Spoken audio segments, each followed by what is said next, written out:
getting a Japanese girlfriend might not help your Japanese, but knowing Japanese might help you get a Japanese girlfriend. So there you go. Hey guys, welcome back to the KoreKara Podcast. In this episode, we have a super special guest, Matt, behind the MattvsJapan YouTube channel. If you don't know who he is, he's one of the most fluent foreign speakers of Japanese on the internet. And he has a YouTube channel and company dedicated to helping people reach the highest levels in languages. On his channel, he mostly talks about different techniques to learn languages. But in this episode, we're going to be trying to learn more about who he is as a person. If this is your first time listening to the KoreKara Podcast, my name is Eric, and I'm joined by my co-host Raza. And on this show, we talk about our experience living in Japan, and we interview different people who have a relationship with Japan, such as salarymen, ALTs, Jets, language learners, and more. With MattvsJapan, we talk about why he hasn't moved to Japan yet, his love-hate relationship with Japan and Japanese, his ambitions for his YouTube channel and potentially Japanese media, as well as funny stories from when he was still going to college and studying Japanese. We're going to be splitting the podcast into two parts, so make sure to like, subscribe, and hit the notification bell to catch part 2 of the podcast. In part 1, we talk a lot about Japan, Japanese people, and his efforts in studying languages, whereas in part 2, we talk a lot about the Mass Immersion Approach and where he wants to take with his company and team. So I hope you guys enjoy the podcast. Hey guys, what's up? Welcome back to the KoreKara Podcast, where we dive deep into different aspects of Japan with people who know what they're actually talking about. I'm your host, Raza, and as always, I'm joined by my co-host, Eric. Today, we're lucky enough to be joined by a very special guest, the man fighting against Japan himself, MattvsJapan. Yeah, so Matt is behind the MattvsJapan YouTube channel and co-founder of the Mass Immersion Approach. His channel and company is dedicated to helping people reach the highest levels of foreign language fluency with his personal journey, starting with Japanese. And for me personally, I have used his method to study Japanese, and I found it to be extremely useful and practical. So I definitely recommend anyone interested in learning Japanese or taking any language to the next level to check out his YouTube channel. And one difference between Matt's method of learning languages versus other methods that you might find on the internet is that, first, all the principles and techniques are completely free, and two, he also has the results to back it up. To this day, he's one of the most fluent foreign speakers of Japanese that I can find on the internet, which is confirmed by many Japanese natives. And to top it all off, he studied Japanese almost entirely within the United States. And on his channel, he describes the different techniques you can use to take your language ability to the next level. But today, we're hoping to get a closer look behind who the man is himself. So, Matt, can you give us a short background behind your history with Japanese and where you are today? Yeah. Well, first of all, thanks so much for having me on. It's an honor. And I'll also say that unfortunately, due to some complicated circumstances, I didn't get that much sleep last night. So sorry if I'm not the sharpest tack today, but I'm gonna try my best. But anyway, so yeah, let's see. I very first got interested in Japanese when I was a freshman in high school. And for the first 2 years, I had no idea what I was doing. Just took Japanese classes at my high school and didn't learn that much. And then I stumbled across the All Japanese All the Time website in 2011, I think. And, this was basically a website that introduced the main ideas of immersion learning combined with using a spaced repetition system to bolster your learning. And yeah, I tried to execute the method that was explained in the website as best I could. And I started dedicating pretty much my entire life to learning Japanese, and continued that all Japanese all the time lifestyle for about 5 years. And it's been about 3 years since I shifted from that kind of all Japanese all the time, very intensive Japanese study sort of lifestyle to a more relaxed lifestyle where I'm more kind of in maintenance mode with my Japanese. And I mean, now I'm also, running the Mass Immersion Approach, which is, this kind of business we're trying to get off the ground related to helping people learn languages and, making my YouTube channel content, things like that. So, for those 5 years where I was studying Japanese really intensively, 6 months of those I spent in Japan. But besides that, I was in the United States the entire time. And that 6-month period in Japan was right towards the beginning. And so when I got back from Japan, I still completely sucked at Japanese. And it was really studying at home in Oregon for many hours in my room that I pretty much got fluent in Japanese. And when I went to college for the latter 2 years of my initial 5-year intensive period, I was at a college where there was a lot of Japanese foreign exchange students. And so I was able to get a lot of Japanese practice there. So that helped. And yeah, I think maybe over the last couple 3 years, I've improved in some ways, probably even gotten worse in other ways. So, you know, that's maintenance mode for you, I guess. But yeah. I see. So is there something about Oregon specifically that has kept you here all these years, even after you've reached fluency with Japanese? Because I also know you're working remotely with your co-founder as well. Yeah, I mean, well, it's kind of just the default for me, really, because I've lived in Portland, Oregon ever since I was 1 year old. And yeah, I mean, for the bulk of my time learning Japanese, I always thought that I wanted to go to Japan. But, you know, at first I was finishing high school, and then, you know, I was going to, you know, a community college for a period of time, and then I was going to a 4-year college. So there was no easy way for me to go over to Japan, you know, because I was still a student and things like that. And for the past 3 years, I mean, I've kind of just really had my hands full, like learning how to run a business essentially. And so I guess because of that, I just, you know, as a default, continue to stay in Portland, Oregon. And, you know, also I moved out of my parents' house a little over 6 months ago, and I've just been living on my own now. So I really feel like I'm just like I'm still in the process of learning how to be an adult, essentially. Like, you know, figuring out how to pay my taxes and, you know, balance my budget and go shopping for myself and all these things. And so it kind of feels like, even though I've lived in Oregon forever, I'm still having this new experience of being an adult for the first time. And so it kind of feels like if I had that plus living in Japan at the same time, that would have been a little rough. I mean, actually, who knows? It would have been an adventure too. I'm sure that would have been fine, actually. But I don't know. I guess just the way my life happened to play out, it was kind of just the default. I never really decided I want to stay in Oregon or anything like that. Do you find a lot of like-minded people in Oregon specifically, or do you mostly interact with like peers online? I mean, I definitely have a good number of like real life friends that I actually met online. So, I mean, and they just happen to be living in. Well, Oregon. no, like, you know, there's this like website meetup.com where you can basically meet like-minded people that are living in your same local area. And so, like, I have a group of meditation friends that we made our own meetup group. So then we ended up meeting more people through that. But we initially met on Reddit because there was this subreddit for a meditation manual that we liked. And someone posted like, hey, anyone in Portland want to meet up? And that's kind of like how I met them. And so, yeah, I mean, honestly, like if I was going to go just have a conversation with a random person on the street, I don't think we would be very like-minded. So still, I think like-minded people are a minority. I think even though they're a minority, they might be still a larger percentage of the people than if I was in like Alabama or something. Like I think that's true. But then again, I've lived in Oregon my whole life, so I don't really have anything to compare it to. But there's probably a lot of people like studying Japanese in Oregon, right? Because I like for the school that me and Raza study abroad at, it was like a sister school with a school in Oregon. So there were a lot of like study abroad students from there, and there were also like 100 students going there like every year as well. Like Japanese. Do you know what students. school it was? Yeah, it's Willamette. Willamette? Yeah. Oh, okay. I was always wondering it'd be funny if that was the school that I went to, but no, I don't. But that would be a really big coincidence. Yeah. Well, I mean, I went to one of the biggest colleges in Oregon, I think, so it could have made sense. But yeah, for whatever reason, there is some connection between Oregon and Japan, and I'm not really sure what the root is. But actually, when I was at college at University of Oregon, the granddaughter of Natsume Soseki was a Japanese teacher there, like a couple decades ago. And for anyone who doesn't know, Natsume Soseki is pretty much the most famous like literary author in Japan. He's considered to be pretty much the best Japanese author of all time, essentially.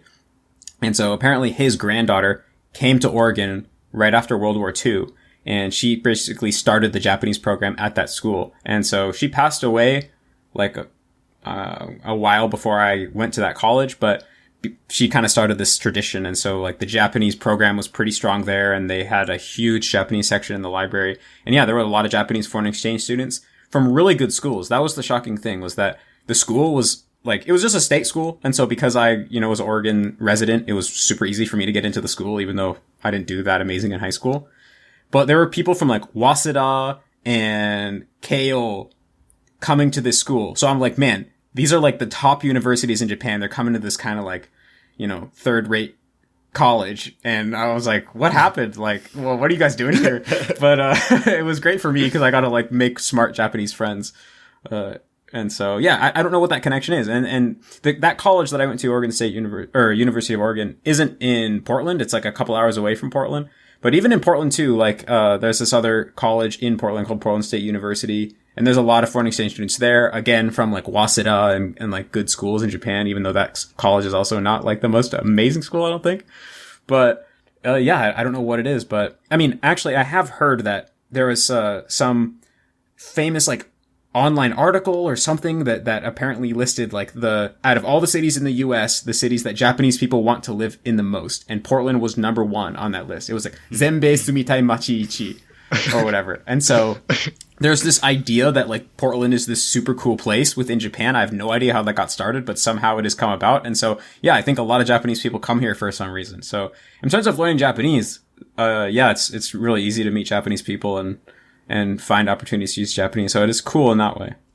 But also, for anyone who doesn't know, Portland kind of has a reputation of being a kind of hipster place. And so I do think like, meditation is one of my other interests. And so I do think there are more meditators in Portland on average, probably compared to most cities in the US. So it is nice, from that perspective too. I see. So do you think after talking to Japanese people in Portland, do you think they kind of ended up getting that best place to live in America vibe towards the end of them staying there, or did it maybe change throughout the process of staying there? Yeah, that's a good question. Well, when I was going to University of Oregon, there's these two big state schools, Oregon State University and University of Oregon. And ever since I was in elementary school, people are always like, they would like pick a side and they're like, are you a duck or a beaver? Because the beaver's one of the mascots, the duck's the other mascot. So I still get them confused in my head, but U of O, University of Oregon, that's the one I went to.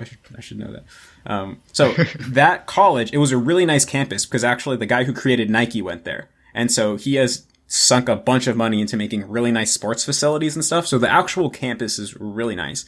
But once you leave campus, it's in this town called Eugene, and there is nothing happening in Eugene. It's like the most boring town where there's just nothing to do. So when I was going to that school, all my Japanese friends were like, yeah, this sucks. Like, there's nothing to do when you leave campus. And they, were not a fan.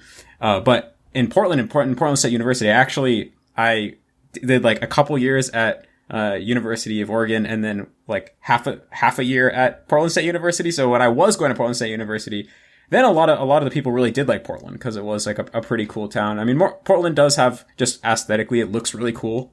I like the kind of aesthetic of it. It has a pretty cool vibe. And so a lot of them I think did like Portland. I think a lot of them also were just like, nah, I want to go to LA and New York because that's where all the truly cool stuff is happening. But since there's so many Japanese people located in Oregon, are there like centers in Oregon where it's like Japantown or something like that? Because I know like in LA they have like Little Tokyo or like Little Osaka, like places like that where it's like Japanese supermarkets, Japanese bookstores, and just like Japanese people living there. Are there like places like that there? I don't really think there is. I mean, there is a Chinatown, but I don't think there is a Japantown like that. Although there is this pretty big Japanese supermarket called Uwajimaya, and there's actually a Japanese bookstore called Kinokuniya within the supermarket. And so, if you want to, like, for example, when Corona ends a little bit more and I go out to film a like white guy shocks Japanese with perfect, when I try to film that, I'll probably go to Uwajimaya because it's like I can count on Japanese people just shopping there and things like that. And yeah, also like the other day I went out to this Japanese restaurant with my family, and we were put in this one area of the restaurant where we were right next to this super long table where there was just like all these Japanese salarymen, like having it was Friday night, and it was like, they're essentially having a nomikai. And so, I talked to them, and apparently they all worked for Hitachi. And so like, I mean, I don't know, maybe they have some hangout spot I don't know about, but so far it just seems like they're kind of just dispersed throughout Portland in various little pockets. So I see. And also, in some of the other interviews I've done, and I think in your 3-hour video, you said that like you have a bad habit of like every time you see a Japanese person, you go up to them and you like try to see like why they're there. Like, do you still do that? And do you have any like, funny stories from doing that? Well, actually, the time that I just mentioned when I was at that restaurant with my family, that was kind of funny because it was an izakaya type of place, and I ordered like kare, and I think in general that it's like kind of a weird thing to get at like an izakaya, but it's like an American Japanese restaurant, so they'll have like anything that you want essentially, because you know how like American Japanese play, like in Japan, a restaurant would probably focus on a certain type of Japanese food because Japanese food is very broad, right? There's many different types. So in Japan, there's not just going to be a Japanese food restaurant that just has like everything from like sushi to kare to like everything. That wouldn't really happen. Yeah, but here that is basically what happens because it's like it's like within America. So like I ordered kare, and some of the Japanese salarymen behind me were like, "Oh, look at that guy getting kare!" Like, oh, and they were like talking about it. And they're like, "Oh man, that smells pretty good. Yeah, it's so huge. You think he's gonna finish that whole thing?" And so then I like turned around to them and I was like, "Why are you guys so like in Japanese?" I was like, "Why are you guys so interested in my curry?" And then of course they were like completely mind blown, and they're like, like what? And then so that I ended up talking to them, and it was cool because I got to impress my family because like there's not very many times I get to like prove to my family I actually know Japanese. Like I think they know that I say that I do and stuff, but so like that was kind of funny. But in general, like the reason why I say that it was a bad habit of doing that is because like the biggest reason to do it is just for like an ego boost essentially, right? Because it's like no matter how many times you have that experience, having a Japanese person tell you that your Japanese is amazing and they're like just having them be so blown away, it always feels good on just like a pure egoic level. So there was a time where I would kind of try to not do it because I was like, no, come on, I'm going to transcend this. But now it's kind of like I'll do it when I'm in the mood. There'll be a lot of other times where I don't do it and I'll see a Japanese person, I'll just, let them go. But sometimes I'll do it just for fun. Yeah. How do you know they're always Japanese? I mean, there have been times where I assumed they were Japanese and they weren't, and it was like there have been times where like I just spoke to them in Japanese and then they were like, "What?" And I'm like, "Oh, sorry." Actually, the other day I was actually at like a Whole Foods, and in the sushi corner there was a guy who like looked pretty Japanese, and my family was like, "Hey, go talk to them." So I like went and like spoke to him in Japanese, and he was just like, "What?" And I was like, "Oh, like." That's really embarrassing. So that can happen. So you never know with 100% accuracy, but a lot of times, like if I'm on the train or something, like, Japanese people, like American people, tend to be on their phone a lot. So a lot of times you can just kind of peek over, and if you see that they're online, like, then they're Japanese. Yeah. And if there's multiple people and they're talking, then you can hear them, then it's Japanese. But a lot of times it's like they just have, a certain unique type of fashion, and just a certain over time, I can't pinpoint exactly what it is, but over time you just can kind of recognize that Japanese posture, the like way that they hold themselves it's like subtly different from someone who grew up in the West. Yeah. So yeah, so now it's kind of like you're that retired guy when you feel like you have the opportunity, you're like, all right, guys, hold my beer. I'm going to show these guys what's up. I'll be honest, it's more likely if I'm with a friend and I want to impress the friend, like it's more likely I'll do it. Yeah, like whenever you see a Japanese group in public, they just look like they're from like a complete different like world. Like they're like aliens because they just act so differently and they stand out so much. Oh yeah, like when I see a big group, it's extra tempting because it can be, you can become the whole group is going to pay attention to you and all get impressed at the same time and ask you all these really basic questions about America. I mean, now when I see a Japanese person, the thing is like, oh man, like, how can I film this? Like, can I like, how can I get like some kind of YouTube content out of this interaction? Yeah. That's like more how my thinking has shifted. But I mean, after I made the VR chat video and like, so basically, I think around 4 months ago, I made a video where I go onto VR chat, which is this, online game, and interact with Japanese people. And I turned that into a YouTube video, and I titled it "White Guy Speaks Perfect Japanese in VR Chat." And go figure, it became my most viewed video. And so after that, I was like, okay, I see why people do this. This, like, it works. And I got like 10,000 subscribers that month. So I do plan on making more, like I hinted out earlier, I'm making one of those videos where I'll go and speak to a Japanese person. So finally, all those years of practicing approaching Japanese people will hopefully pay off. Yeah, actually, there's one guy that I always see on YouTube. It's this white guy who I think he's based in New York City, and he just always goes into Chinatown and speaks Chinese, and he just records himself every single time, and he gets so many views. So I can totally understand that kind of clickbait mindset. I wouldn't say clickbait, but like you just have that thumbnail in like in your head. You're like, this is it. Like, I'm gonna go surprise these people. Everyone on YouTube, they're not even gonna know. Like, but I mean. I also think it's also a really good opportunity for you to get your content out there, because it's kind of like, oh, this guy really knows what he's talking about with Japanese. And then it turns out, oh, you actually have a lot of content around Japanese. So go figure.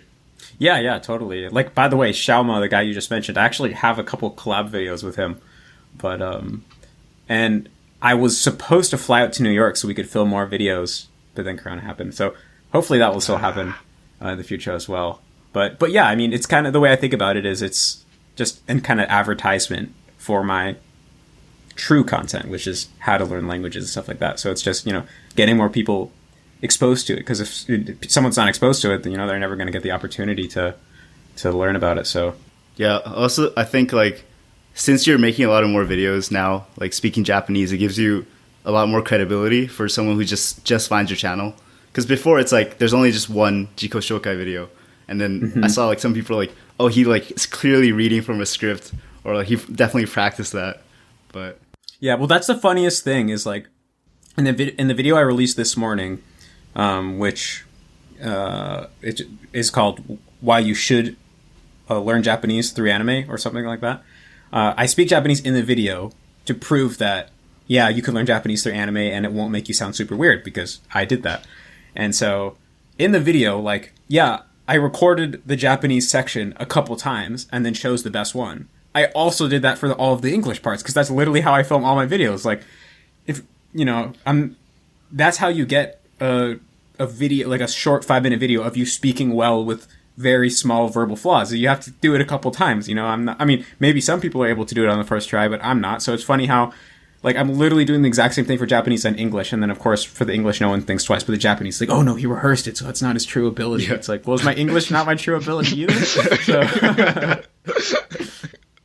So I think there's always going to be people that are going to be skeptical and are going to hate, but over time, I've noticed that the kind of vibe in the overall community has gone from, oh, no, he's faking it, he's not actually good, to, like, yeah, he's good, but he spent 5 whole years doing it, so what do you expect? Of course he's good.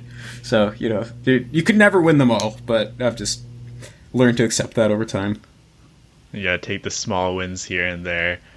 Yeah, so I guess now we're getting a little bit into, like, Japanese as a language. So I was wondering, so Anki is like a really big part of MIA in terms of having a spaced repetition system, and you've talked about it through several videos, but one thing I found really interesting was, what would you say is one of the most useless Anki cards that you've ever created? I mean, that's hard. I mean, useless is in the eye of the beholder, right? So I probably had a lot of cards that most people would say, dude, what are you doing? But for me personally, I'm glad I knew it. Like, I have whole cards just for, like, the etymology of words.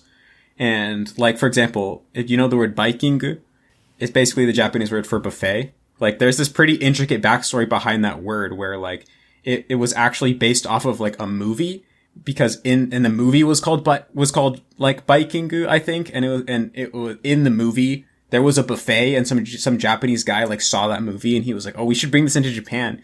And so, but like the original Swedish, it was like originally a Swedish thing, I think, like the idea of having this kind of buffet, and the Swedish name was like not very catchy and kind of long. So he's like, oh, I'll just call it the name of the movie. And it was biking. So like I had a whole card. It was just like a paragraph explaining this backstory. And like the front of the card would be like, what is the etymology of biking? And then the back would be this whole paragraph. It was all in Japanese. And I just like summarize the story to myself and then look at the back of the card and like see what details I missed. And I had a bunch of cards in that style. So like in hindsight, that was kind of a waste of time. Although it's kind of cool because I can have this what they would call in Japanese mame chishiki, which is like just this little tidbit of knowledge that most people don't have that you might be able to pull out and entertain people with in a certain situation. Yeah, it'd be cool if you went on one of those quiz shows, because they're super big on that. Yeah, like, I might be able to do decent, but I don't know. Like, yeah. I know a lot of stuff, but who knows how much stuff I don't. There's out there that I don't know, but... A lot of times it's just, like, reading kanji. Yeah, like, I mean, the thing with reading kanji is that I never just, like, downloaded a deck of rare kanji and just grinded it. I only learned stuff that actually came up in my immersion. And just because I would read a wide range of things, and most things that came up I would make a card for, as a result, I ended up being able to read most rare kanji. But there's also some kanji that like only come up on a kanji test and are literally never going to come up because it's like the name of a specific type of armor that was used in one specific period in Japanese history, and it has some super weird, unpredictable reading. And so it's like, if you study for the Kanken Ikkyu, then you learn a bunch of super random, completely useless things like that. But personally, I never did that because my study was always based off of my immersion. You know, it was never based off of some just arbitrary standard like a test. And so, in a way, you could say I avoided what could have potentially been truly the most useless cards, because like I know people who study for that test, like sometimes, or at least I don't know if they're studying for the actual Kanken or they're just studying for like you know, the I don't know if you guys have seen this, but there's like a kanji test that's built into some Discord servers. There's like a bot you can add to your Discord server that lets you like play kanji, like battle kanji test, like have like a kanji test battle with your friends inside of Discord. And, wow. And it's only based off of being able to type the hiragana reading of kanji. So I know there's probably people who like want to get good at that game, and so they will just memorize the readings of words. They don't even know what the word means, but they just like memorize like, okay, these kanji are read like this. And it's just so they can win the game. So that, in my opinion, would be truly useless, but I didn't do that. Actually, I did something like that where I went to like a sushi restaurant in Japan, and they had a menu where they had the fish kanji for every single sushi. And I was like with my host family, and they're like, can you read this? Can you read this? And I couldn't read any of them. So I was like, fuck it, I'm just going to SRS all of them. And then like, yeah, a week later I could read all of them.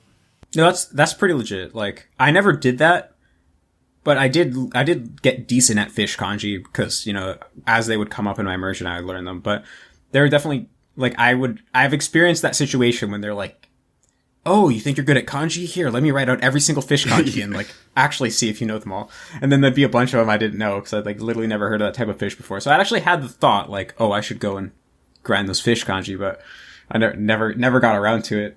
But I think that's totally legitimate. Like there are times where I would do that. Like for example, I made cards to memorize all the prefixes in Japan, and that was a time where it didn't necessarily come up in my immersion, but it was like, okay, I know that prefixes are coming up, so I'm just gonna, you know, front load all the prefixes so that when a prefixure is mentioned, I have a rough idea of where that is in Japan. And that way I'll be able to start just building a mental model of like what's going on in each prefixure in Japan as I just like read novels and watch shows and things like that.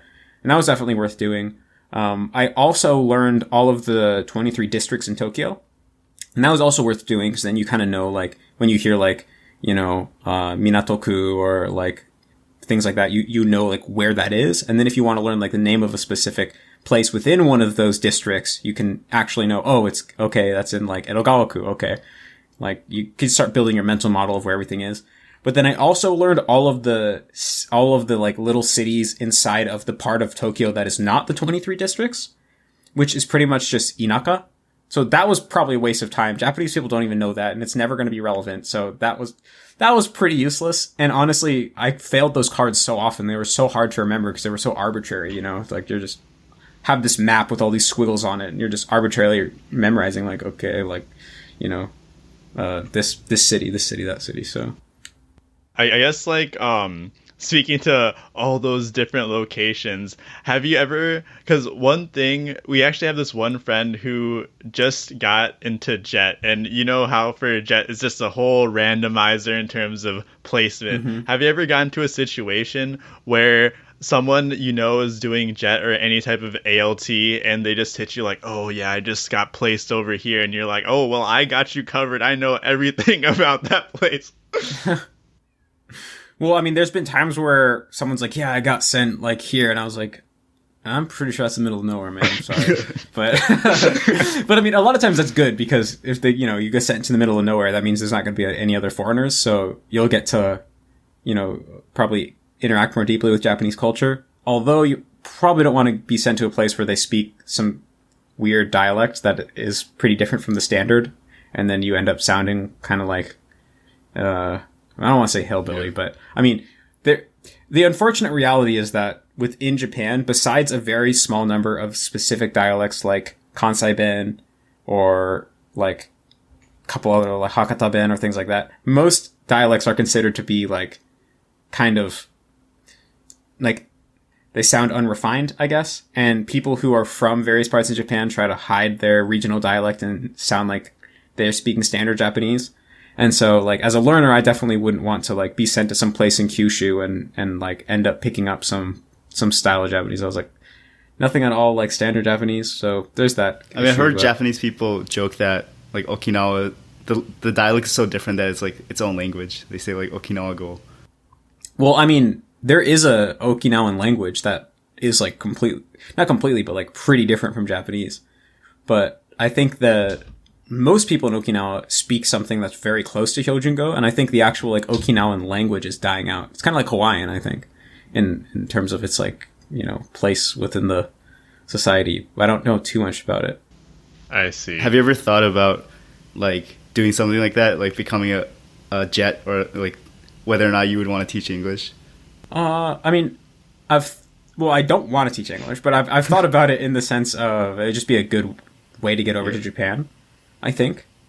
At this point, I don't really think I would need it because now that I've kind of been running my own business for over a year and have been making money that way, like, I don't think I'm ever going to go back to, like, having a boss and, like, working under someone else or working under some other organization or things like that. Just due to my personality, I never do well, having to follow other people's instructions and stuff. So at this point, hopefully I'll be able to, like, keep MIA going. And maybe when I go to Japan, now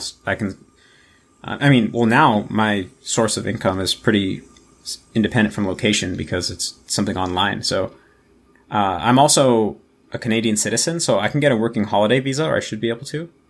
And so that's a visa that is offered to Canadian people, but not to US citizens. And has a lot of perks that make it pretty good. It's like, I think you can just go to Japan, for like 90 days and work and just do whatever you want. And then it's like extendable too, I think. I don't remember the details, but so if I was going to go to Japan, I'd probably just get that and then keep doing the work I'm doing now. So I don't really see any reason now to, like, go and teach English or anything. I see. But I think for other people who just, like, want to get their feet off the ground in Japan, I think it totally makes sense, even if you're not that interested in teaching English. Do you ever see kind of like a long-term vision or future in Japan? Kind of like, those YouTubers such as like the Anime Man, they're kind of sponsored to be in Japan because of their following on YouTube. Do you ever see that as like a possibility of just living there and kind of utilizing your Japanese skills and being fully immersed at all times? Yeah, it's definitely a possibility. I'm not like 100% set on it. So in my mind, it's kind of like it could go either way. But I definitely see that as a possibility. If I did go to Japan, then I would try to build up a Japanese audience and help them learn English. Because in a way, I think that learning English as a Japanese person is going to afford you more opportunities than learning Japanese as an English speaker. Because the reality is that English right now is,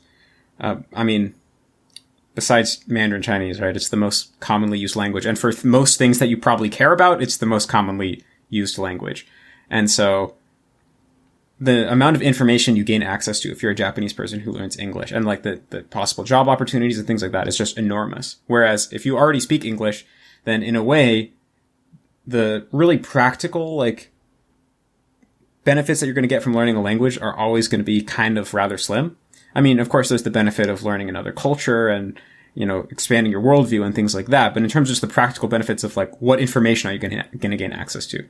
Like, how many people are you going to gain access to? Then, yeah, you pretty much already have the best one if you speak English. So because of that, I think it would kind of be inherently more rewarding to help people, like Japanese people, learn English.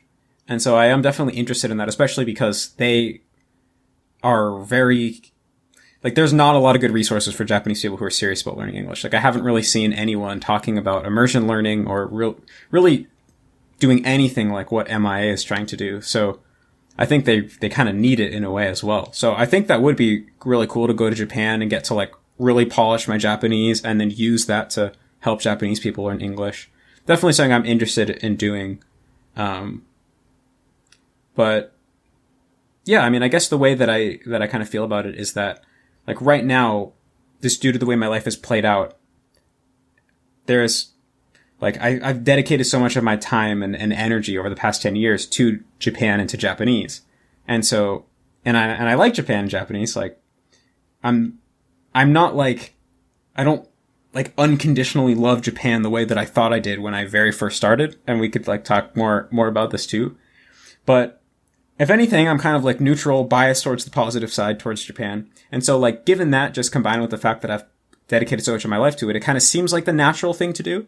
Like, just given my current situation, is to go to Japan and continue to pursue this sort of direction in my life. But I also just have the thought of like, well, I'm still pretty young. I could do something completely different. So I don't want to decide the direction of the rest of my life just because of what I happen to have done in my like late teenage, early 20s. So I also just want to keep the possibilities open. So yeah, I could totally see it going either way. Yeah, I definitely think if you went there and still like were able to continue doing what you're doing, that would be like really cool. And also like showing Japanese people MIA. But going off of what you said earlier, do you feel like you're fighting against Japan, like a battle? Like, given your username is Matt versus Japan, do you feel like for the majority of the time of you like being involved with Japan, do you feel like it was like, I want to beat this country, this language, and complete it? I mean, I chose that username when I was like 15, 16, and the backstory is I was gonna just make my YouTube channel called Japan Matt, but that was taken, and that was back when, you know, YouTube channel names had to be unique.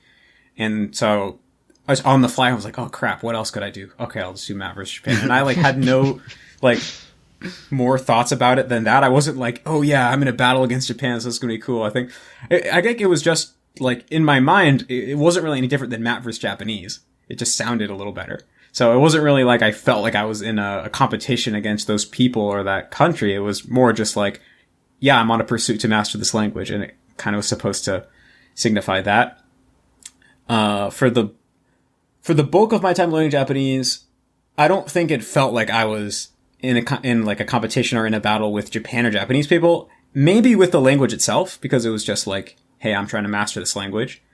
But overall, yeah, I don't really think it felt like I was in a battle or anything. Like, I think the name does kind of give you that sort of impression, but yeah, the reality is that it was not like that. There was a period when I was at college when I started actually hanging out with Japanese people, and then I kind of was coming to the terms with the realization that they didn't think of me the same way that they thought of other Japanese people. They thought of me as a foreigner, even though I was fluent in Japanese. And that did just hurt to realize, because it felt like, I mean, I think the reality was I had the expectation that if I mastered their language, then they were going to accept me as one of them. And of course, I'd heard lots of stories of people saying like, oh no, Japanese people are never going to think of you as one of them. Like, they're always just going to see you as a gaijin. But I was like, yeah, but the people that were saying that sucked at Japanese. So I was like, well, yeah, of course they say you as a gaijin. You don't speak Japanese. So I thought I was going to be different, essentially, because I was actually going to master the language. So once I started to experience like, oh, that's actually not the case. They do just register me as a foreigner, and they treat me differently because of that. That did just hurt and make me kind of salty. And I think there was a sort of period where I was like, okay, I'm going to show those Japanese people, like, I'm going to be better than them. Like, I'm going to like make them look up to me and like make them respect me. And there was a kind of little period there, but I kind of grew out of it rather quickly. I don't think it lasted more than a year. I see. So at that point, you're kind of like, okay, like if you're not going to accept me as one of your own, I'm going to become the ultimate gaijin in your eyes. Yeah, like it's really cringy to say now, but that is kind of like how I felt. I think it was just kind of like the natural, kind of like immature emotional reaction of just having dedicated so much time and energy to Japanese, and then feeling like they weren't really recognizing that or like honoring that. kind of going off of that, do you feel like would you rather be the ultimate gaijin or just straight up a Japanese person?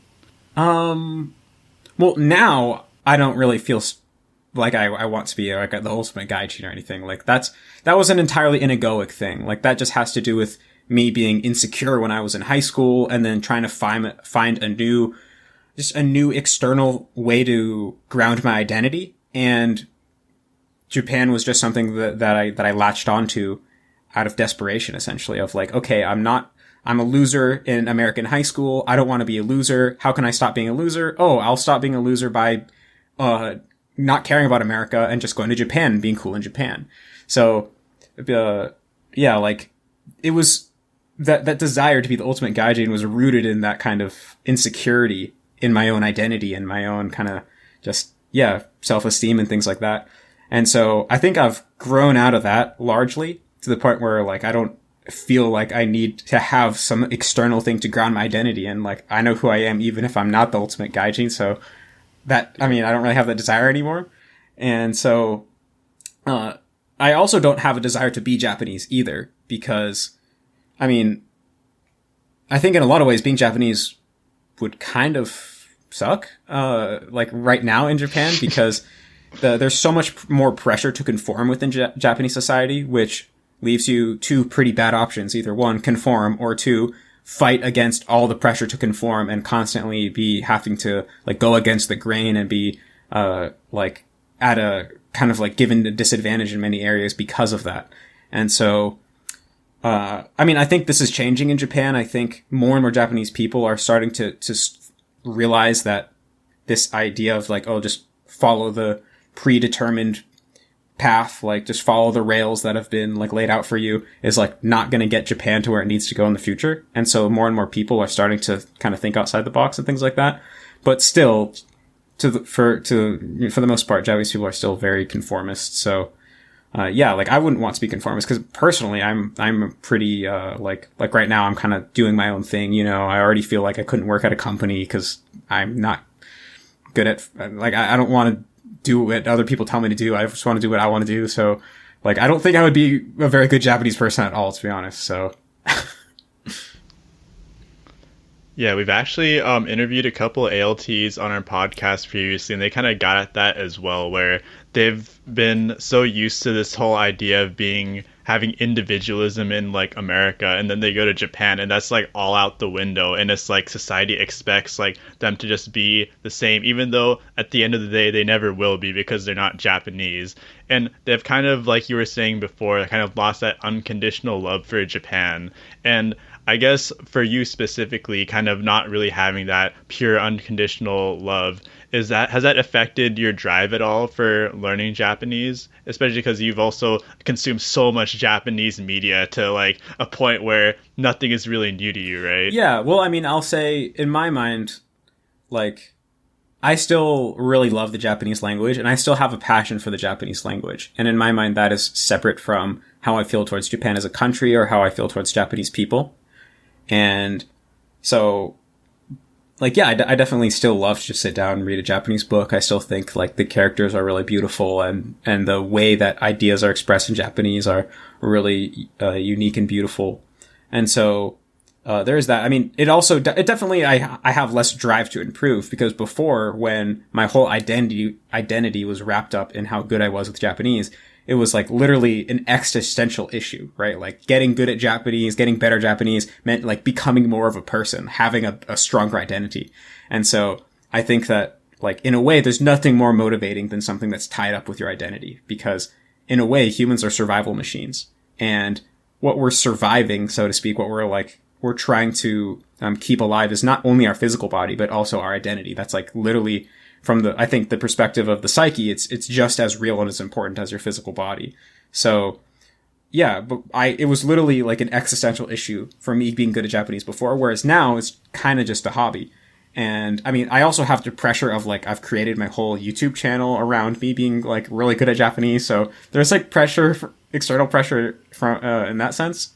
But, yeah, I definitely have to shift the way that I think about it a lot to really viewing it as just a process rather than trying to get to some certain goal, and kind of just learn to enjoy the process of improving slowly over time, and just enjoy learning more about Japanese for the sake of learning more about Japanese, just because I like the Japanese language. And I do try to keep that separate from like how I feel about Japan or Japanese people and things like that. Yeah. Also, in the past, you mentioned having specific things that you want to like go back and SRS or master in Japanese. And I guess now that you kind of see it more as a hobby and not sort of an existential crisis, do you still have things that you want to master in SRS? And if so, like what kind of things are they? Yeah, I do. Well, I'll preface this by saying like I think that my Japanese has tons of room to improve for sure. And for a while, I was kind of going back and forth between like trying to really get back into that mode, or I was trying to improve my Japanese and kind of take it to the next level. And then also just kind of losing interest or having other priorities kind of get in the way. But I kind of, within the past maybe like 6 months, kind of really realized that, yeah, I do want to take my Japanese to the next level. And there's a lot of things I want to improve. But being at where I'm at right now, trying to do that outside of Japan would be a real uphill battle. Like, I'd have to really fight my environment to do that, because in order to, like, I'm already extremely fluent in Japanese, so for me to get better, like, one really fundamental issue that I've become more and more aware of is that, like, even if I do Japanese a couple hours a day, if I'm thinking in English for significantly more hours each day than I am thinking in Japanese, then, like, I'm gonna just have habitual English-style thoughts. And when I'm speaking Japanese, there's still that process of like it's like if the first thought that pops in your head is an English kind of style thought, then there's going to be some like hesitation and awkwardness when you try to put that into Japanese. The only way for like me to feel like I could take my Japanese to the next level would be for me to speak Japanese all the time, so that my first initial thought or like the first thing that pops into my head is already like a Japanese style of idea or a Japanese style thought. And in order for that to happen, I need to just be speaking Japanese, like at least as much as I'm speaking English.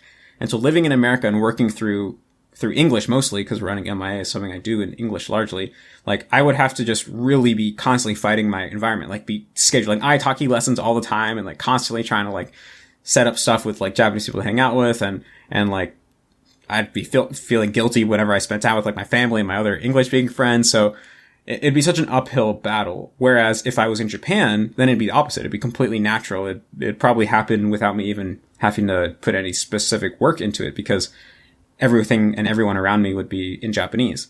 So I've realized, like, rather than me trying to fight my environment and work really hard to improve my Japanese now, it kind of just makes more sense to stay in maintenance mode. And then if I do go to Japan, in the future, then when that time comes, I will probably put a lot more effort into improving my Japanese, because it will just make more sense, right? And when I'm in that environment, when I get better at Japanese, that will actually have real consequences in my life, because I'm going to be using Japanese to communicate with everyone in my life. So every little bit that I improve at Japanese will actually improve my interactions with people. It will allow me to express myself better. Whereas now, like, the only benefit of getting better at Japanese is like, there isn't any, because like the only time I use Japanese, besides like when I talk to my girlfriend who's Japanese, like when I talk to my girlfriend Japanese, it's like sometimes maybe I'll say like unnatural stuff, but she's already so used to the way that I speak that it doesn't really matter. So like in that sense, it wouldn't even really matter if I got better Japanese. And then like if I made YouTube videos in Japanese, then like I'm already good enough to the like right now that 99.9% of my audience can't even notice what imperfections there are in my Japanese. So even if I improved those, nothing would really change. So right now it's like, it would be so much work to improve my Japanese, plus there would be no real tangible reward. So I'm not like incentivized to do that. Whereas if I was in Japan, like I said, it would be more natural. So there are a lot of things I want to improve about my Japanese, and I'll go into those right now, but I'm not really worried about them right now. It's something that I would do once I go to Japan and I kind of get back into that mode of like, okay, I'm going to try to like really take my Japanese to the next level. Like, let's see if I can get like really close to native level, essentially, which I do have interest in doing. And like, if I go to Japan, I will try to do that. So let's say, I mean, there, just in terms of like pure knowledge, like there's lots of plants that I don't know. There's lots of foods that I don't know, like types of trees that I don't know, flowers. probably some like animals, like specific types of bugs that most Japanese people probably know because they learned when they were a kid. Types of like dinosaurs, and there's probably a lot of things you learn in grade school, like Galileo. What's the katakana for Galileo? I don't know off the top of my head. I've probably heard it before, but and like, you know, all the big events in like world history, but there's tons of things that you learn in throughout grade school that I probably still don't know that much in Japanese. I'm still feel like I'm not as good at numbers as I would like to be. Like there's still, sometimes if I hear a really big number in Japanese, it takes me a couple seconds to like convert that into meaning. Whereas in English, it's like totally automatic. And like doing math in Japanese is way harder. Those are some things. Like Keigo. I know Keigo like vaguely, but if I was going to go live in Japan, I would study Keigo to the point where I know it like, you know, like 100%. Like I would get to the point where I'm correcting other Japanese people's Keigo. Like I know like exactly what the politeness level of every word is and exactly what is like orthodox and not orthodox and all these things. Whereas now I kind of have like a vague idea. And most Japanese people, I think, only have a vague idea of, like, roughly what is what level of politeness, but I would not be satisfied with that. I would, like, go and, like, totally get that down. And, yeah, I mean, if I had more time, I could come up with a bunch of those little things like that. There's so many, you know, of those little things, but... And also, like, I think in general, like, if you just watch my videos over the past couple years, like, you go watch my videos from 3 years ago, compare them to now, I think I've gotten a lot better at speaking English, and I don't really know if I would say that I got better at English per se, but I got better at just talking in English. Like, I'm able to speak more confidently with more rhythm and organize my thoughts better in real time, and that is just a result of practicing speaking English, because through running my YouTube channel, I've spent many hours speaking English very intentionally in front of a camera, and then watching the recording back and becoming aware of what I didn't like and trying to improve that next time. And so I feel like I haven't gone through that process to the same extent with Japanese. And so if I just like tried to start a YouTube channel in Japanese and started like regularly filming longer videos in Japanese and watching them back, like just through that type of practice that I think even most native speakers haven't done, I think that I could get a lot more confident in my speaking, you know, get a lot better in general in that sort of sense too. So yeah, tons of things I could improve on. And pitch accent's still not perfect, so that's that too. Right. I see. You also kind of briefly mentioned your Japanese girlfriend. So most times when people think about improving their Japanese, it's like through themselves, right? But would you say she has had like any effect in terms of your growth, in terms of not necessarily like getting to like a next level, but just in terms of improvement in Japanese? Only very minorly, honestly. Like, it doesn't like... I mean, I think that I got more comfortable at expressing myself in Japanese, but it doesn't feel like my Japanese has gotten better. It feels like speaking Japanese the way that I speak Japanese got easier, but the quality of my Japanese didn't actually get better, if that makes sense. So it's like, basically say that, that's something that I think people don't properly distinguish when they're thinking about language ability, is there's just like how much effort does it take to speak versus what is the quality of the language that is coming out of your mouth. Because on one hand, you could be very comfortable with speaking and you could be able to express yourself no problem. It's just flowing out of your mouth, you know, no effort, but then you're making grammar mistakes and your pronunciation is awful and you're using words unnaturally. That's a possibility. Or you could have very high quality output where your grammar is completely perfect and you're using words properly and your pronunciation is good, but you kind of speak slowly and intentionally and just takes a lot of effort for you to express yourself in that language. And you could have any combination of either one. So I feel like talking to my Japanese girlfriend really regularly in Japanese made the effort level go down, but it didn't improve the actual quality. So all the issues that happened are like still there. And I even feel like there's like some habits that I've like solidified. Like there's certain things I know that I say too much, that like there's certain like one thing that I think is really actually hard in Japanese, but I don't hear talked about a lot, is just like how hard it is to have natural sentence enders, because like there's so many different possible sentence enders in Japanese. Like whether you're like so da na, so da ne, like so jang, so nano yo ne, or like there's like a million different possibilities. And so it's like the problem is that like, first of all, you have to use the right one, but you also can't use the same one too many times, or it starts to sound like awkwardly repetitive. And so I realized for myself, like, first of all, I use certain ones like more than I think Japanese people do. And I also just use the same like 2 or 3 like over and over and over again. Whereas Japanese person might use more like 5 or 6. And so there'd be more variation. And I noticed like speaking all the time in the same types of conversations has like solidified this more. So I definitely don't feel that like, oh yeah, just talking to a Japanese person on a regular basis will like just magically make your Japanese improve. Like, yeah, it gets easier to speak the way that you speak, but it won't actually make the way that you speak get like, you know, raised higher. Like, I mean, I've probably picked up some of her traits and like some of her expressions. Like, I think I have. There's certain things that she will say that like I say now that I don't think I said before. But yeah, overall, I mean, I think the idea of like, oh yeah, just, you know, if you get a significant other who speaks your target language, that'll be the magic secret to, you know, getting fluent. I don't believe in that. All right, sorry guys. Looks like getting a Japanese girlfriend's not going to help you out. Yeah, but on the other hand, getting a Japanese girlfriend might not help your Japanese, but knowing Japanese might help you get a Japanese girlfriend. So there you go. Like, there it is. Like, I met this girl in America when she was studying abroad, and she had to go back to Japan because of Corona now. But she doesn't really speak English, and she doesn't want to speak English. Like, she can speak English because she was studying abroad, but she doesn't like to speak English.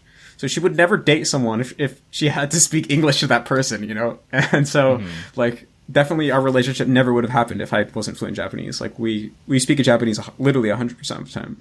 So that's cool. Like, and I mean, I have a lot of times where I'm just speaking to her and I'm realizing, and like, even though my output might not be 100% native, I might say unnatural stuff or have like other hiccups, like, ultimately, I can say, like, literally everything I want to say in like, a pretty relatively effortless way. And I understand literally everything she says. So we can have, like, really deep conversations, even about philosophy and about life, all in Japanese. So I do have a lot of moments where I'm like, hey, this is pretty cool. I'm, like, you know, doing this all entirely in Japanese.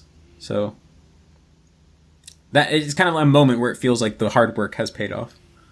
Right. Earlier you said how your personality is more American than it is Japanese. And do you think because of that, have you ever felt any sort of like cultural differences between you and your girlfriend? Like maybe she expected you to act a certain way, but you didn't? I mean, there are definitely a lot of those like kind of like differences in our value system, but I never have felt that it was like Japanese versus American. I kind of like felt like it was just me as an individual versus her as an individual. And like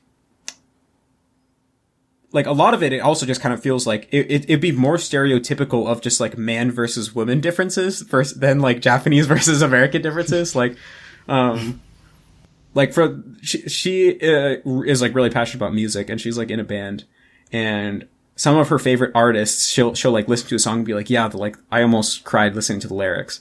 And I'll listen to the lyrics and I'll be like, it just sounds like a generic pop song. Like, what are you talking about? And so like, there'll be like things like that, but like, and like a bunch of other things. I mean, also, I think this girl is also like not very stereotypical for a Japanese person. Like, she has, like, so like she's pretty individualistic, has a lot of quirks, and is like pretty independent in her thinking. And so, and also I think that's like why we get along really well too.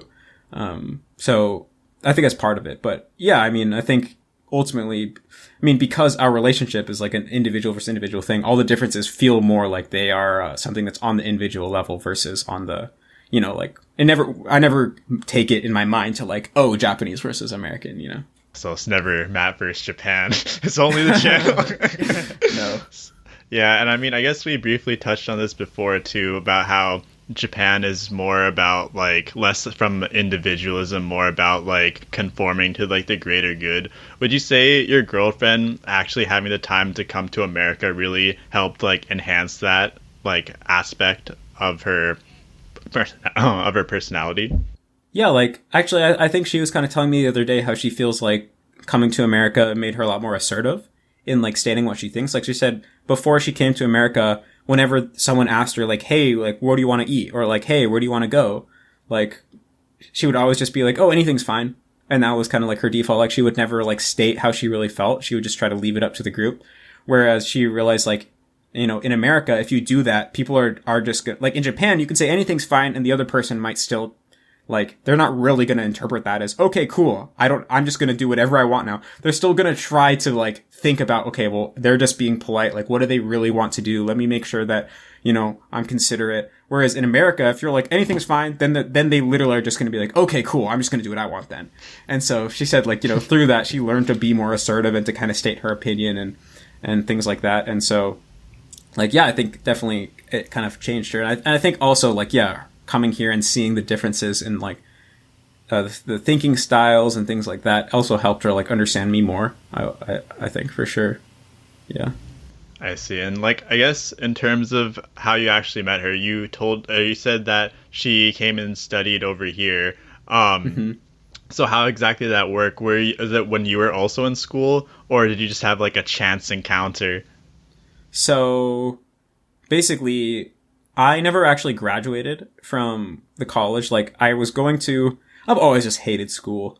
So, like, yeah, I went to the University of Oregon for like 2.5 years, and then I took some time off school because it just got to the point where I was like, it sucks. I hate this. And then I started doing, like, started my YouTube channel, things like that. And then I transferred to Portland State University so that I could continue to, you know, finish college without having to move to a different city. And I only went for like 2 terms before I was just like, nah, I'm done with school. I'm just going to focus on MIA. Like, I'm just going to, like, you know, do this full, like, really go all the way on this. But I did make some friends when I was at Portland State University. And so I have this other friend who I'm still in contact with. He's still going to school there. And they have these events at Portland State University that are, like, for international students to, like, meet people who are interested in, like, foreign languages and stuff. And, like, they call it coffee hour. And so in like late March, I was scheduled to fly to New York to film a video with Shalma, like I kind of mentioned earlier. And so because, you know, I was going to be, videos of me speaking Japanese were going to be seen by potentially hundreds of thousands of people, I was like, okay, I got to polish up my Japanese. Like, I got to, you know, like, I got to start practicing so that I can sound as good as possible. And so I actually went to coffee hour with that friend that still goes to school there. So, and just to, like, go meet some Japanese people and get to practice Japanese. And I met her there. So, although I never ended up going to go to New York, something still came out of it. Yeah, always go to coffee hour. Life lessons. So now I guess your relationships kind of transitioned into long distance because of Corona. Would you say, like, your dynamic has changed in any way, or has it been, like, as strong as ever? I mean, at this point, we've been, like, long distance longer than we knew each other in person. So, like, I feel like I know her so much better than I did when she first went back to Japan. So, in a way, like, it doesn't really feel as much like anything is missing. Like, I feel like if we did it for, like, 6 months in person and then became long distance, it probably would have been a much harder transition. But, yeah, I mean, so we talk, like, every other day or every, like, third day, like, on the phone, and, you know, we always, like, text and stuff like that. So, yeah, I feel like, I mean, it's the first time I've ever been, like, a long distance relationship, and it's not, like, the most serious thing. It's only been, you know, a couple months as of right now. But yeah, overall, like, I definitely feel like I know her way better now than I did back then. So I guess it feels like, yeah, it's pretty much just going pretty strong, I'd say. Do you find it hard to, like, maintain long distance relationships also with, like, your friends that you met that were studying abroad in America but then moved back to Japan? Yeah, I mean, we don't really talk that often. Like I'd say there's probably at this point, like, 2 Japanese people who I would, like, feel like I had a true friendship with that, like, went beyond the fact that, like, I was interested in Japanese and they were interested in English and things like that. And one of them was actually someone who I met at the University of Oregon. One of them was someone who I met at Portland State University. And so we will talk, like, a couple times a year, but that's about it. Just because we're both busy. Like, one of the friends, he's, like, doing shukatsu right now, you know, so he's, like, super busy. But I mean, he'll like text me every once in a while online. He'll be like, "Hey, I saw your video." The cool thing is he was a big fan of Dogen, that friend. And the first time I met him, he was like after we got over the fact that I was fluent in Japanese and stuff, he's like, oh man, have you ever heard of Dogen? You gotta watch him. He's so funny. Like, he's my favorite YouTuber. And so, like, when I got to make, a collaboration video with Dogen, he was like, oh, this is mind blowing. I can't believe I know a friend. Like, I know someone who knows Dogen. This is crazy. And so, that was like pretty cool that it got to happen. But I mean, I think we'll probably definitely reconnect if I go back to Japan. And, but yeah, I mean, I think I could have made more effort to maintain that relationship, but I guess it is hard to, I feel like for me personally, just due to my personality, I'm the type of person who will maintain at any given time, like a smaller number of like really close relationships. And so it's hard to maintain a large number of like those type of long distance friendships and things like that. Because, you have to really take your time. I mean, sometimes you have your close friends who you're like chatting with all the time, right? So for those people, it's easy to stay close with. But for the people who are like the next level, like we're not that close, but you're trying to still like talk like at least every month or something like that, it gets a lot harder because you really have to kind of like schedule it in, And so I've kind of just neglected a lot of those relationships and let it kind of just be to the point where, it's every once in a while, like a couple times a year, we will catch up. But for the most part, we're not staying in contact that much. I see. So we also talked about a little bit about coffee hour a little bit earlier. So I was wondering if you had any other interesting stories of meeting Japanese people through meetings like this through school. Because of course you met your girlfriend, but did you have anything that really like stuck out to you where it's like, oh, I can't believe this just happened? I mean, there was pretty, like, of course, what would normally happen is like, go to coffee hour. There's like a table of 3-4 Japanese people. You go and sit there. And then in the context of coffee hour, I'd normally, there's always two different paths you can take, right? You can take the jump right into Japanese path, or you can take the speak English and then switch halfway through and shock them path. And so I'd normally take the like start in English path because, I guess, there's this kind of dynamic that happens, whereas like the Japanese person, when you start, you're at coffee hour, you're speaking English, they assume that you don't know Japanese because most Americans don't know Japanese. And so they're trying so hard to express themselves in their like really broken English. And in a way, they're very vulnerable while they're doing that, right? Because I mean, you're vulnerable when you're speaking a foreign language that you don't know very well. And so then after making them kind of like pour their heart into like trying to express a basic idea in English to then just like switch into fluent Japanese, like they feel like they've been pranked. And a lot of times the reactions are literally the same as like a prank video when they're just like, fuck, you got me.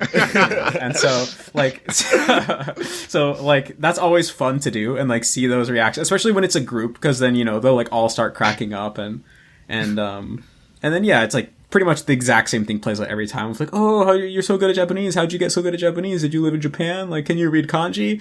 Like all that stuff. And so like, I never truly get bored of it, like I said, earlier. But I mean, I have done that so many times where it's kind of like, at a certain point, it just feels like I'm just going through the motions because it's kind of the same every time. I mean, probably the coolest thing that's happened at coffee hour is when I was actually going to Portland State University, that friend who I mentioned, who like still goes there, like he actually knew me as MattvsJapan before we met. Like he came up to me and he's like, "Are you MattvsJapan?" And to this day, that is like, or it might have happened one other time, but that's like the only like clear time I can remember where someone like recognized me in person.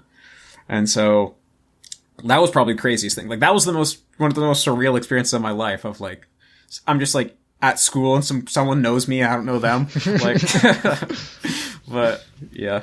Have you ever been in a situation with other gaijin and you like maybe try to flex on them and show that you're better at Japanese?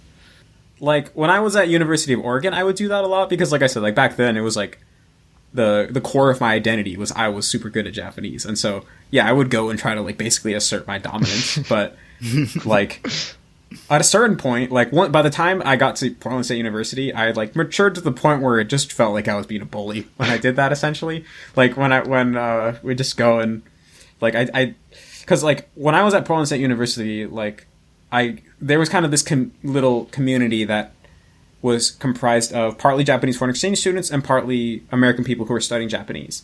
And they had a really nice dynamic going I could observe kind of from the sidelines, because the foreign exchange students were decent at English, but not great. And then some of the American students were like, could kind of speak Japanese, but they weren't that great. So they were really able to kind of help each other out in a way with the language abilities. And it was like typical cultural exchange. They were, helping each other out, teaching each other. It was really great. And so I like spent a little bit of time trying to kind of like hang out with some of those people, but it really just felt like I didn't really fit, because like I knew too much of the Japanese and then I knew the English. So it's like there would be times where like they had their kind of section of the library where they'd hang out, and I'd go and I'd kind of like chat with them for a couple minutes, and then like we would just start speaking. I would start speaking Japanese to the Japanese people, and then the American people, like, they wouldn't be good enough at Japanese to follow our conversation. So then they just kind of feel like left out and like they don't know what's going on. And then I would feel, I mean, part of me was like, I had that ego boost, like, haha, like, you guys suck. But like, for the most part, I just felt like, oh, I feel bad for them. Like, I feel like I'm being mean. Like, and there was just this awkwardness of it, right? It just felt so awkward. I feel like, oh, this sucks. I don't want this. So like, like after that, I kind of like didn't really hang out with them that much, because, I mean, for me, like I ultimately ended up like mostly hiding my power level, because like nothing really good came out of me like flexing on them, because they didn't really, what they would, I feel like they just feel is, okay, this guy's good at Japanese, but he's also a douche. And so like this, like, what do I really get out of making these people think that I'm a douche, And it's like, yeah, I get the ego boost, but ultimately it's not, nothing really good's coming out of it. So ultimately I would end up kind of just hiding my power level and stuff, and ultimately just not really hang out with them, because it's like someone, after have dedicated like so much of my life to doing the super hardcore, and then there's these people who are like so like nonchalant about it. It's just like, it felt like I was faking it. Like I couldn't really say what I was thinking. I couldn't really be real with them, because we were just not on the same wavelength.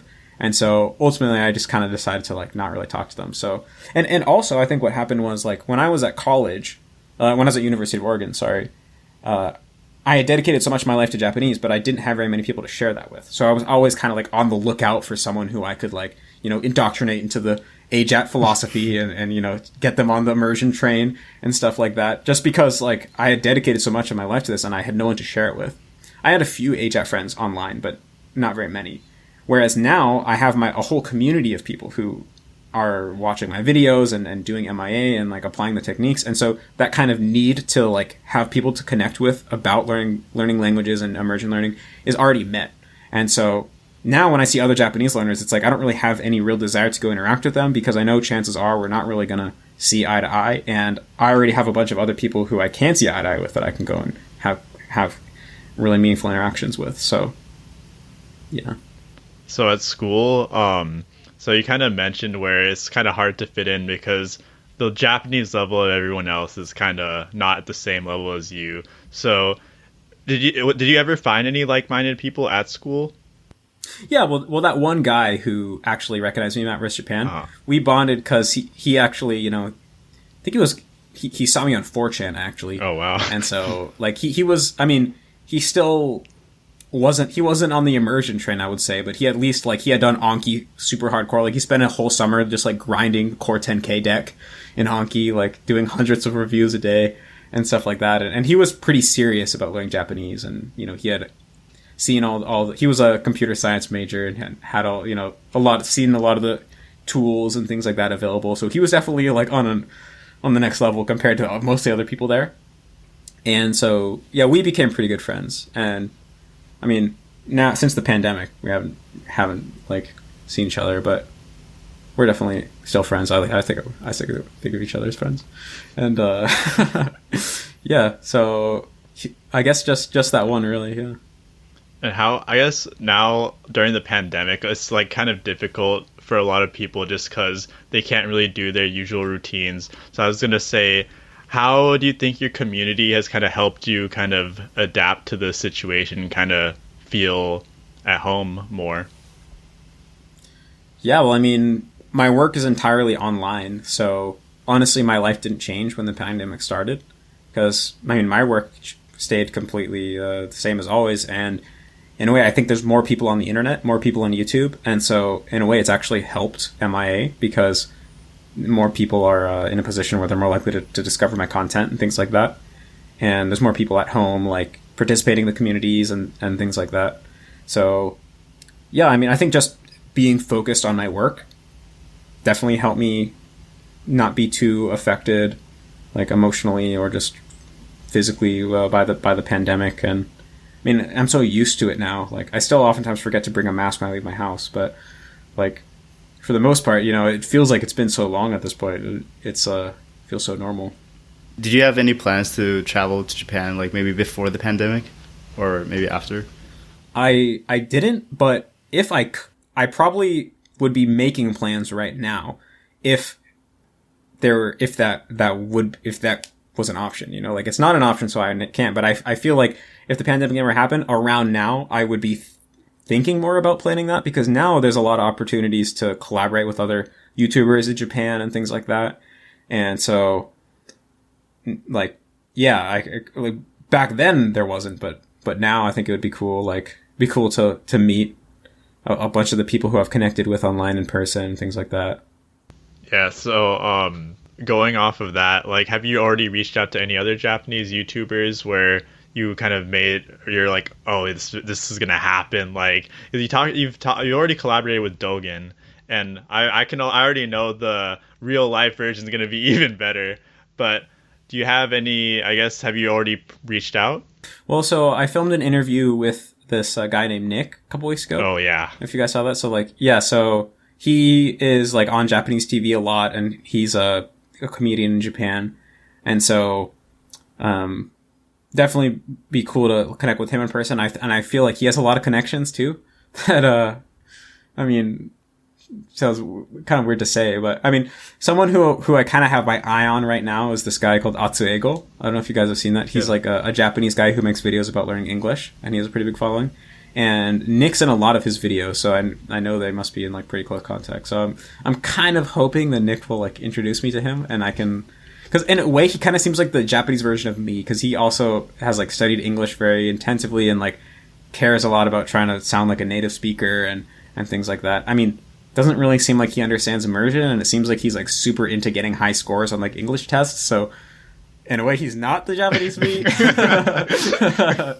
but I mean, I think collaborating with him would be good for like introducing Japanese people to my content. But I also, I definitely want to start, you know, making more Japanese content and connecting with more Japanese people in that sphere. So, do you feel like you ever want to join the entertainment industry in Japan, or even be like a famous person in Japan? Well, like, in the past couple months, you know, my YouTube channel has seen a lot of growth, and I'm definitely not a famous person. But what I've started to experience is that I've like gotten in contact with people who otherwise I never would have been able to get in contact with, you know, like Dogen being an example, and like other people as well. And so I see now that's the real power of having an online following, is like, if you actually try to reach out to somebody, it's really likely that they'll, you know, see that and respond. And so you have access to a lot more people and resources than you would have otherwise. And that is really cool. So, I mean, I don't really have a desire to be famous just for like, so that I think it would be cool to like get recognized on the street. But I do see like, oh, there is power in having an online following, and that does give you access to things that you wouldn't have access to otherwise. So I think it would be cool to have some of that in Japan as well. Like, probably the ideal amount of fame is like 100,000 followers, like 100,000 followers, 100,000 subscribers on YouTube, because at that point you have some serious influence and a serious following, but you're not so famous that you can't have a personal life, you know, where it's like really getting in the way of you, because it's like you don't get recognized too often in person and things like that. So I feel like having that size of following just within Japan would be pretty cool, just because it would allow me to connect with like I like that idea of like, hey, if I find a cool Japanese YouTuber and I want to collab with him, or I want to like get to know him, like I can, because when I reach out, he's going to respond because of my following. Like, I think that's really cool. That is a cool type of power. So I think it'd be cool to build up a following within Japan. I don't think I would want to like become a traditional Japanese celebrity or go through the kind of industrial celebrity complex within Japan, because first of all, I think that whole thing is kind of on the way out. Like, Japanese TV is getting less and less popular within Japan. YouTube's getting more popular, and basically it's the same trend that's been happening in the US, but they're just kind of like 5-10 years behind, basically. And so like I feel like it's kind of like a little late to be getting into that now, to be like, oh yeah, I'm going to join an agency and like be on Japanese TV and stuff like that. So I more think of it as like, yeah, it'll be cool. At some point, I definitely want to just like maybe start another YouTube channel that targets Japanese people specifically, make content about how to learn languages in Japanese. And it'd be cool to build up some kind of following so that, you know, if I was in Japan, then I could connect with people who I wouldn't be able to connect with otherwise. I see. And now moving back a little bit to school, and we talked a lot about, I guess, Japanese and the idea of, I guess, media, the people, but one thing that doesn't really get talked about is like, I guess, Japanese classes. And I know you've mentioned several times how much of like a joke it was, but was there anything that you like saw or heard within those classes that was like so surprising to you that you're like, wow, is this really happening right now? Well, the thing that's coming to mind right now is like, so basically, when I went to University of Oregon, I was a transfer student because basically I studied abroad in Japan when I was in high school for 6 months, but I didn't get any school credits during that time. So when I came back, I was basically close to a year behind my peers. So rather than going to high school and being 1 year older than everyone else in my grade, I finished high school at community college, and the credits that I got at community college that were going towards finishing high school also worked as college credits. So I went to community college for like 2 or 3 years, and then I transferred to a 4-year college as like a sophomore, essentially, I guess. And so I took a placement test, and they like, in hindsight, at the time, I thought I was better at Japanese than I really was, because like, remembering back, like, I'm way better at Japanese now than I was right at that point in time. But at that point in time, I thought I was pretty much like a god. So, like, I remember going to the test, going to the interview, being like, there's no point in this, because there's no way that they're going to have a class on my level. Like, they're just, like, I was basically expecting them to tell me that, like, oh, sorry, you're too good. Like, we can't do anything for you. But, and I think I did really well on the like written test, but then there was an interview test where I had to speak one-on-one with a Japanese woman. And I remember that woman was like, she could sense that I was cocky, and she really hated that. And she was like, I need to make this kid like learn his place. And so she definitely was like purposely like acting not impressed at all. She was just like, okay. Okay, you know some Japanese, okay. Okay, yeah, you're gonna go into the 4th year class. Like, yep, you're 4th year class level. And I remember being like really shocked of like, how is this possible? Like, you have a class my level? And I was like, okay, whatever. And it was interesting because I actually thought that I was gonna study psychology. Because like I said, I thought they were gonna have no Japanese classes for me. So I was like, yeah, I'm gonna study psychology.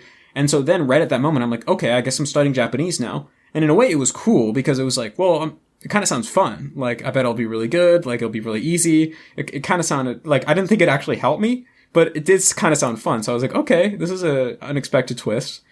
And I went into the class, and there was 2 different types of people in the class. One of them were basically either half Japanese people or fully ethnically Japanese people, but they were born and raised in the US.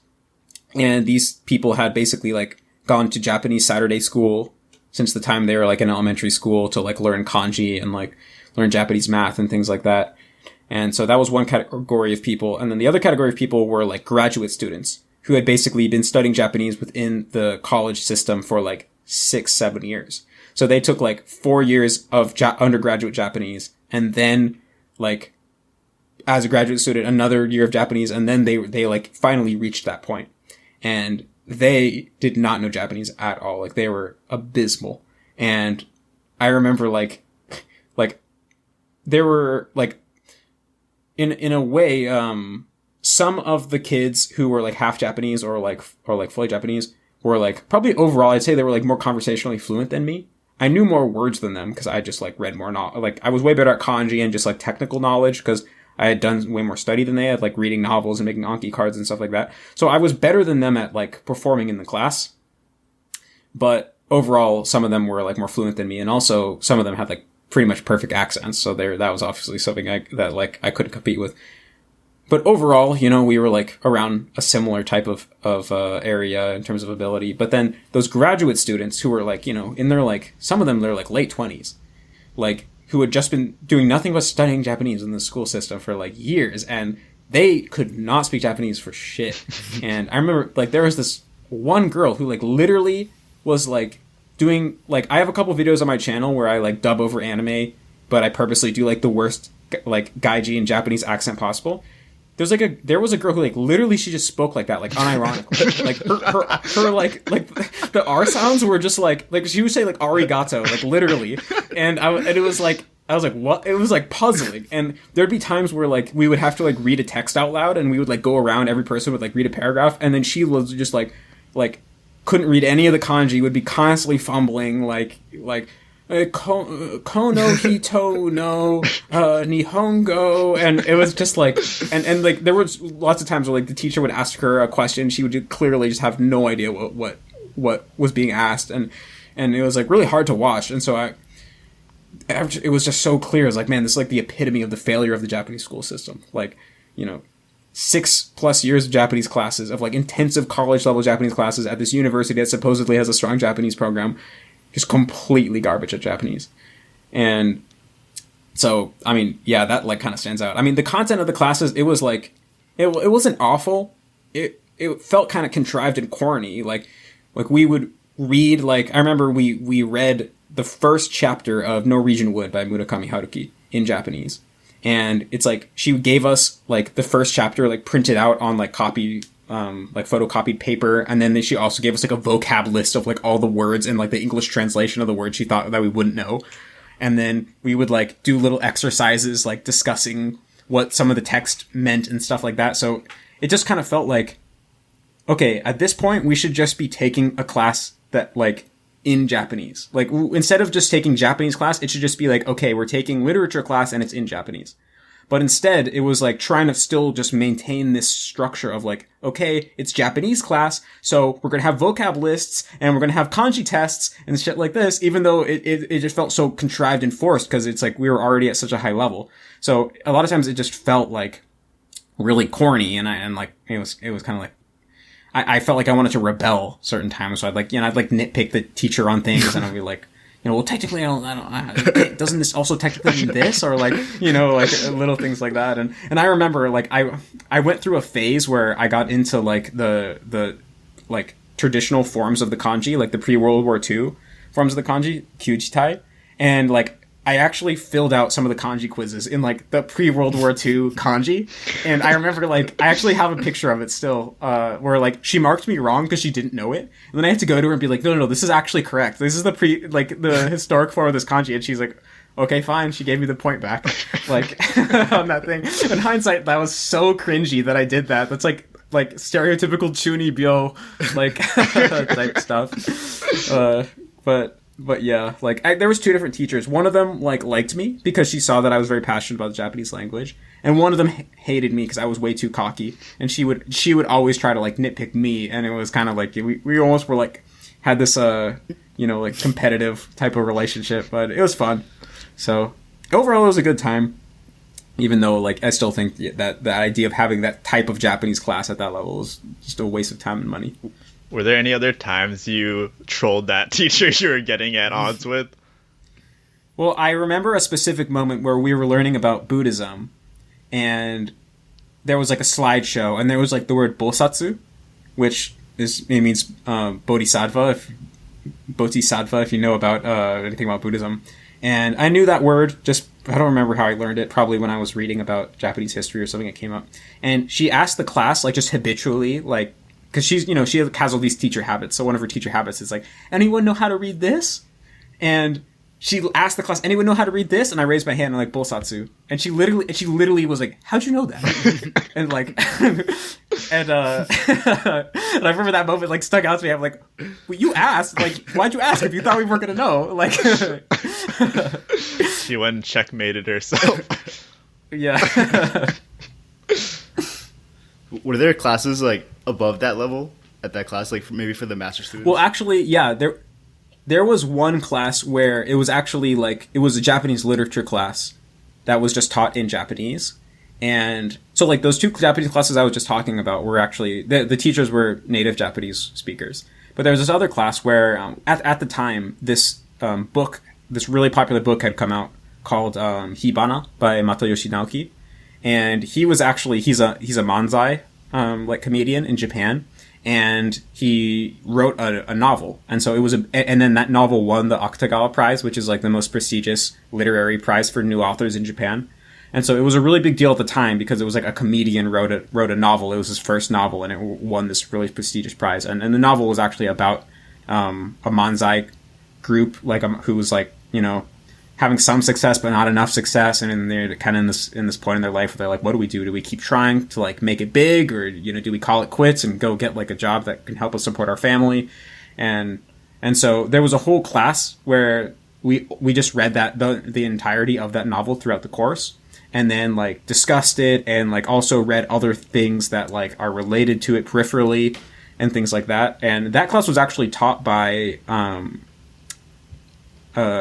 I want to say gaijin, but it was in America, so it feels weird to say that. But, you know, like an American guy, and also he was a good teacher overall. Like I liked him. I also took a translation class that he taught, and he actually studied under J. Rubin at Harvard, and J. Rubin is like Murakami Haruki's main translator, and so he was, and he had actually translated some Japanese novels into English, and you could like find them on Amazon. So it's like he had like done some real stuff. But I remember there being a couple times in the translation class where there was like some kanji that he couldn't read that like I could read, and I remember just being shocked. Like I remember one of them was like himatsu, meaning like little, like actually the way I hear it all the time now, because they talk about himatsu kansen, meaning like you get the coronavirus through spit that comes out of people's mouth. So it basically means like little tiny drops of liquid, and now it's used in terms of like spit when you're talking. Like, can it be like an airborne, can it be contagious through being airborne? That's like how they use it now. But anyway, I remember that came up in a book, and like he couldn't read that kanji, and I remember being like, whoa, you have like a PhD in Japanese, and he like studied Edo period literature as like his main area of research. I'm like, you have like translated novels into Japanese, you like teaching classes in Japanese. I was saying, you can't read himatsu? Like, I guess that's what happens when you don't use Anki. That was like what I thought at the time. And so, and the other thing is that like overall his accent was pretty bad. Like he wasn't as bad as that one girl I mentioned before, but he still had a little bit of like so desu ne. Kono shousetsu wa ne, tashika ni moshiroi shousetsu desu yo. Like that kind of vibe. And like the actual words that he used were like totally natural. And so like if you took his like a transcript of what he wrote and just put it into paper, like it would be like totally like really high level natural Japanese and like proper Japanese, but pronunciation was pretty bad. And I think this is because, I mean, he learned Japanese in probably like the 70s or the 80s or something, where he didn't have a lot of access to resources. You know, he didn't have the internet, he didn't have an MP3 player, he didn't have YouTube or anime to like easily access. And so I think when you take into account the fact that he was like, compared to what the resources we have today, he had like nothing to work off of. Like he probably just had like super crappy textbooks, and then just went to Japan and had to just like wing it and just like figure it out. Like, because I think he had lived in Japan for a while. So given that, it's kind of like, well, you got pretty dang good given what resources you had available to you. So I had a lot of respect for him for that, even though there was still part of me that was like, I literally know more words than you. I've only been studying for like 5 years. So like, you should probably use Anki or something. Like I had that like thought, but yeah. So like he taught that class in Japanese, and there were some actual Japanese, like one or two Japanese natives who were in that class taking the class, and then there was also like two or three. There was only like 8 people in the class total, I think. So like 1 or 2 were native Japanese.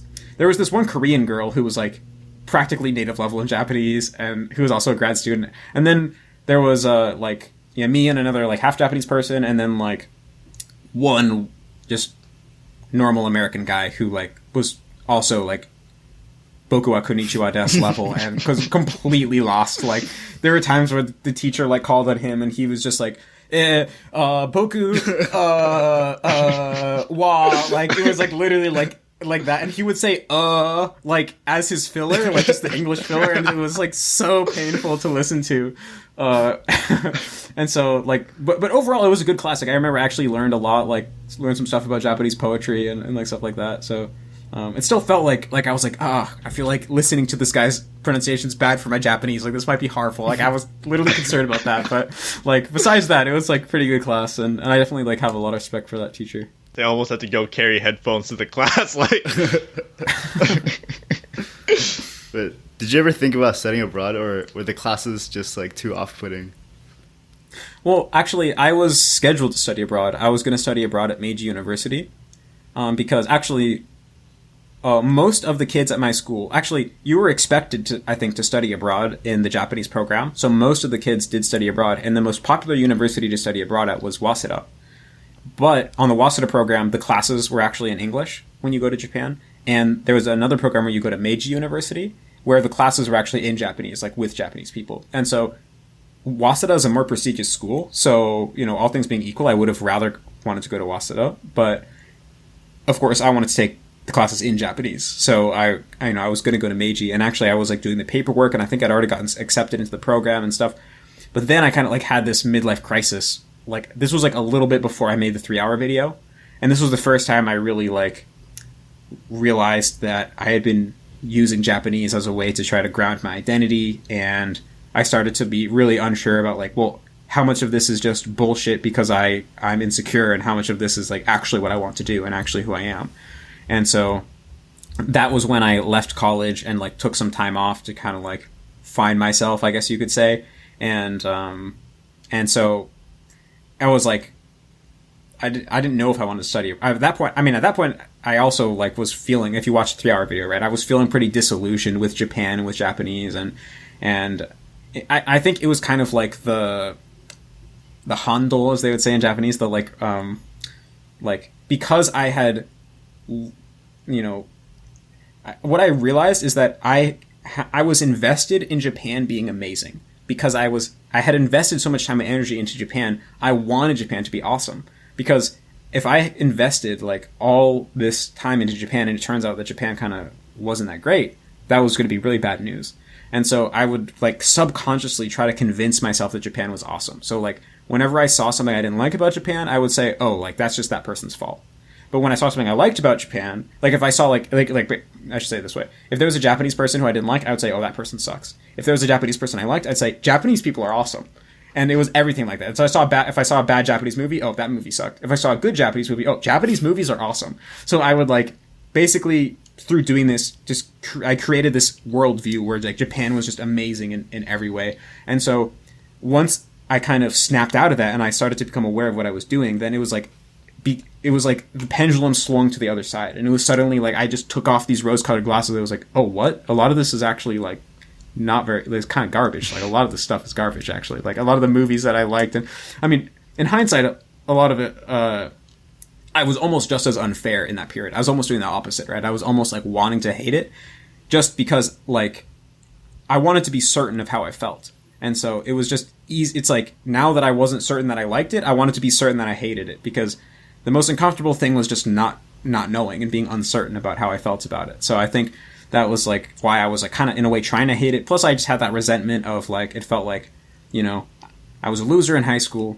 I went to Japan because I thought that was going to be the key to my social success. And then I failed even in the realm of Japanese people because they didn't accept me as being Japanese. And so definitely just had that saltiness. And that was a big component of it as well. And so yeah, I decided like, well, I definitely am not ready to go study abroad now. And so I left, you know, college, took some time off, and then ended up just starting my YouTube channel, and then that kind of just led me to where I am now. So yeah, I guess it just kind of never really worked out. I mean, if I was still in college now, I would want to, but I'm not in college. I'm probably not going to end up going back just because I don't really see the point at this point. I see. You also talked a lot about your personal struggles as well as your personal growth in terms of your identity, right? So would you say at this point right now, do you feel content with yourself and your identity? Hey, hope you guys enjoyed part 1 of our conversation with Matt versus Japan. Part 2 should be out in a couple of days, so make sure to subscribe and stay tuned to catch it. Like we said earlier, in part 2 we talk about sort of the future for the Mass Immersion Approach, where he wants to take it in the little things that he learned along the way, not just strictly related to language learning. And if you're interested in more content like this, where we interview people who have a background in Japanese, or you're just interested in Japanese culture, just please consider subscribing to us on YouTube and following us on iTunes Podcast or Spotify Podcast. I want to thank you for making it this far into the podcast. This was a particularly long conversation, so that's why we're cutting it into 2 parts. But I think you guys really like part 2 of our conversation with Matt vs. Japan, because we really talk about what the Mass Immersion Approach is and his experience in building a business. We ask a lot of questions that he hasn't really answered anywhere else in any other interview, so if you're a fan of Matt vs. Japan, make sure to check that out. Thank you guys for listening.